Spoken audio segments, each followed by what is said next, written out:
सभी दोस्तों को मेरा जनियार चहल का नमस्कार। आपका स्वागत है मेरे चैनल प्रैक्टिकल आयुर्वेदा पे। तो सबसे पहली मेरी जो विनती है आपसे वो यही है कि आप वीडियो को स्किप मत करें। मैं यहाँ पे आपको एक बहुत अच्छी जानकारी देने वाला हूँ।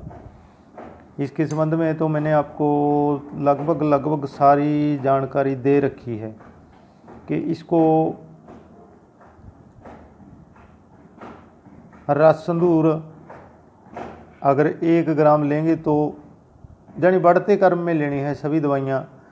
तो स्वर्ण भस्म 2 ग्राम लेनी पड़ती है, नाग भस्म 3 ग्राम, अवर्क भस्म 4 ग्राम, भंग भस्म 5 ग्राम, अतुल शक्तिदाता योग 6 ग्राम, चांदी भस्म 7 ग्राम, स्वर्ण मक्षक भस्म 8 ग्राम।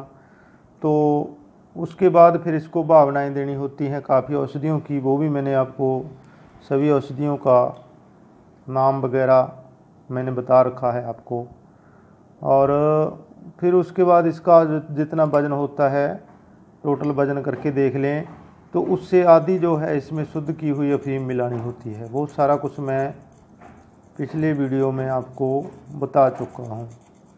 तो अब ये फाइनल प्रोसेस में है, लास्ट प्रोसेस में है। इसमें सभी जो है बस में डाल के भांग के पत्तों में, धतूरा के पत्तों में 3 दिन खरल करके उसके बाद फिर इसको जो जो भावनाएं देनी होती हैं, कौच, सतावर, बचनाग वगैरह सभी भावनाएं दे के इसको फाइनल प्रोसेस में इसको ले आए हैं। फाइनल प्रोसेस में आने के बाद इसको क्या करना होता है कि फिर इससे आधी मात्रा में अफीम शुद्ध की हुई डालनी होती है।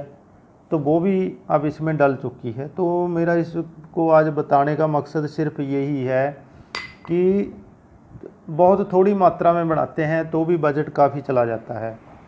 तो अभी इसमें जो है 2 ग्राम स्वर्ण भस्म डाली है मैंने, और इसके पिछली वीडियो में मैंने आपको दिखाया भी था। तो ये सारी दवाइयाँ हैं जो लगभग मेरे ख्याल से 55 ग्राम के आसपास इसका वजन हो जाएगा। और उसके बाद फिर आप इसको लगा लीजिए कि इसकी 1 ग्राम की 5 या 6 मैक्सिमम 6 गोलियाँ, मिनिमम 5 गोलियाँ बनती हैं। तो फिर आप उसको काउंट कर लें कि उसमें इसकी कितनी गोलियाँ बन जाती हैं।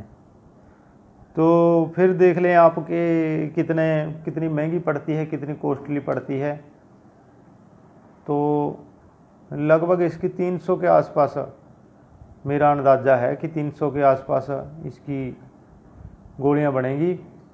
और फिर इसमें जो इसकी आप निकाल के देखें कि कितने की गोली पड़ जाती है। काफ़ी महंगी पड़ जाती है गोली, मेरा कहने का भाव यही है। तो कुछ भाइयों के मेरे पास फ़ोन आते हैं कि हमें जो है मार्केट से ये 2400 या 2500 रुपये में पाउडर फॉर्म में मिल रहा है।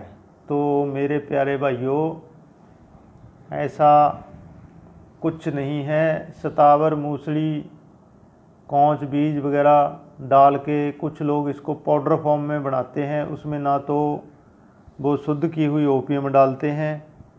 मैं किसी का नाम नहीं लेना चाहता क्योंकि सभी जो कर रहे हैं अपनी अपनी जगह पे अच्छा कर रहे हैं। मैं किसी का भी नाम लेके किसी को बदनाम नहीं करना चाहता। लेकिन मेरे पास हर रोज़ फ़ोन आते हैं कि वैद्य जी यही दवाई हमें महारसेंद्र चूड़ामणि के नाम से या रसेंद्र चूड़ामणि के नाम से हमें जो है 2000, 2200, 1800 रुपये में 40 दिन की दवाइयाँ मिल रही हैं। तो अब आप हिसाब लगाएं। पहली बात तो ये पाउडर फॉर्म में आता ही नहीं है। कोई इसका नाम कोई भी यूज करता रहे पैसा बनाने के लिए, इसका जो मर्जी नाम, किसी भी फार्मूले का नाम आप रसेंद्र चूड़ामणि रख लो, महारसेंद्र चूड़ामणि रख लो, तो कोई कॉपीराइट का अधिकार तो किसी का भी नहीं है, क्योंकि ये ग्रंथों के रेफरेंस दिए हुए हैं।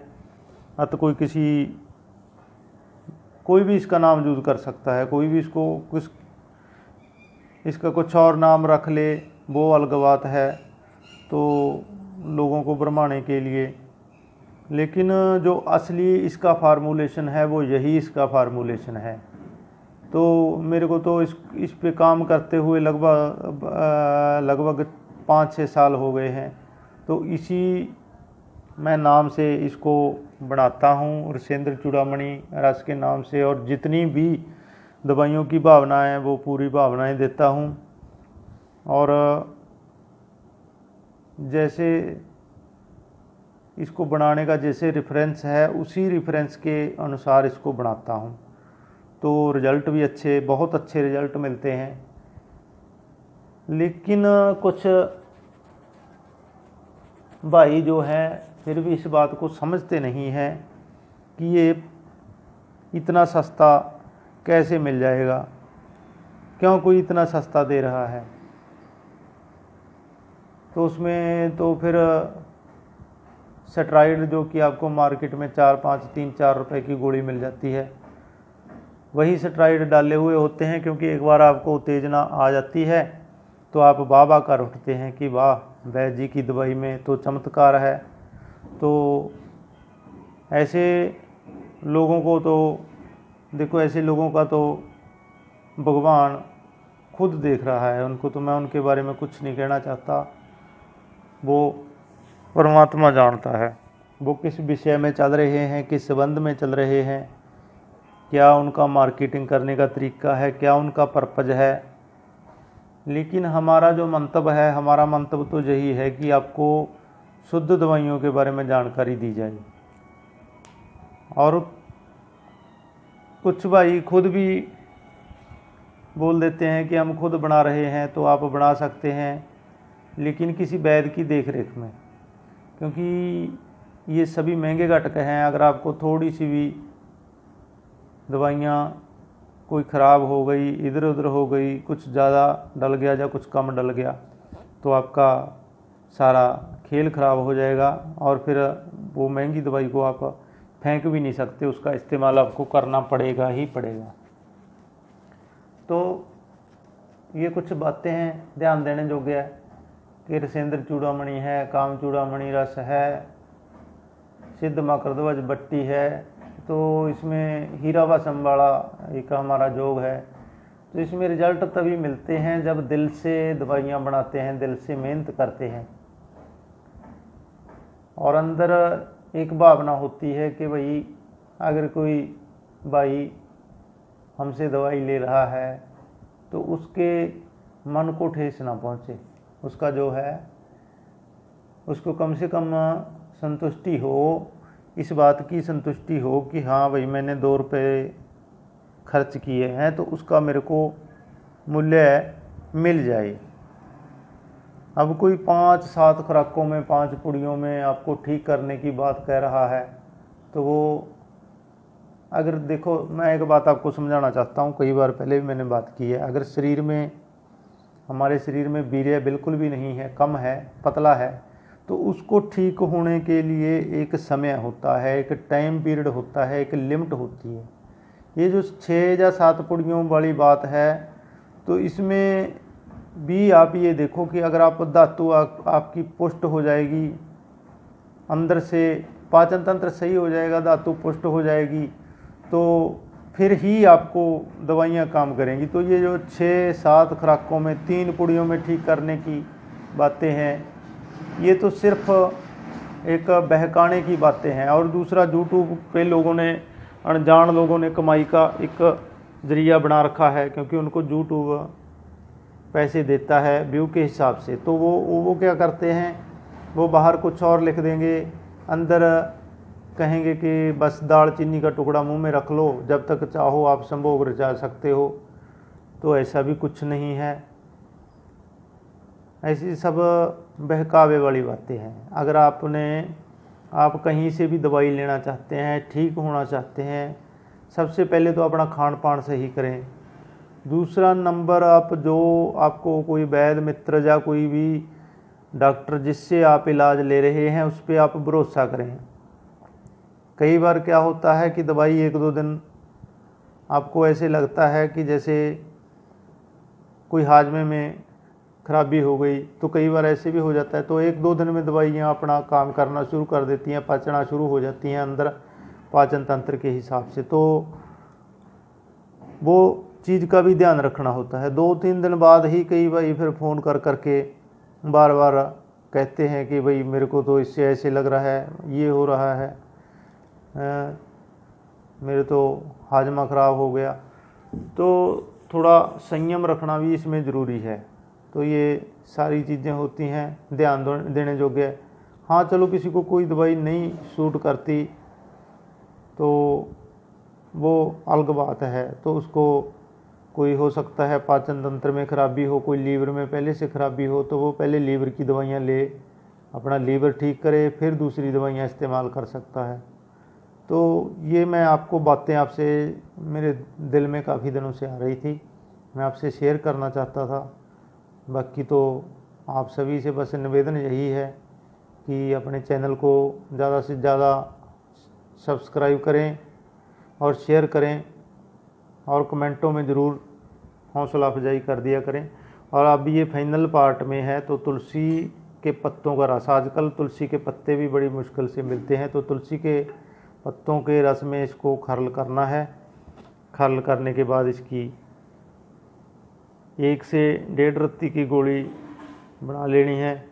तो उसके बाद इसको इस्तेमाल करना है, एक एक गोली।